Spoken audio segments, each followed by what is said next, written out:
High বন্ধুরা, সবাই কেমন আছো? দেখো, আজ আমি তোমাদের বানিয়ে দেখাবো আনারসের জেলি। প্রথমেই আমি আনারসটাকে পরিষ্কার করে কিউব করে কেটে নিয়েছি।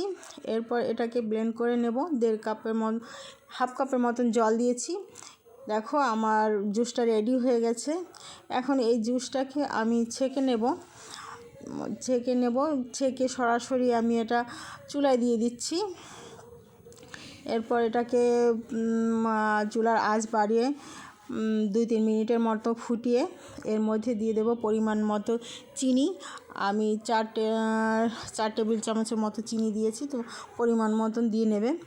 এরপর এটাকে এর মধ্যে দিয়ে দেব ভিনেগার, 1 টেবিল চামচ পরিমাণ ভিনেগার দিলে এটা তোমরা অনেক দিন রেখে খেতে পারবে, নষ্ট হবে না। এরপর এর মধ্যে দিয়ে দিয়েছি সামান্য ফুড কালার। এটা অপশনাল, দিলেও হবে, না দিলেও হবে। এরপর এটাকে মিনিট খানেকের মতন জাল দিয়ে নিয়েছি। জাল দেওয়ার পরে দেখো ঘনত্বটা কেমন হয়েছে।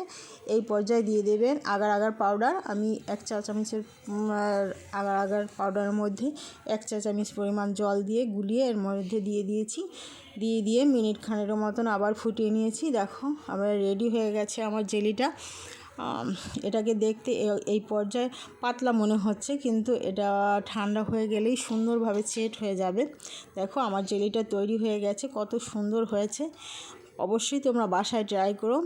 আর আমার নতুন এই চ্যানেলটিকে সাবস্ক্রাইব করে আমার পাশে থেকো। ধন্যবাদ সবাইকে।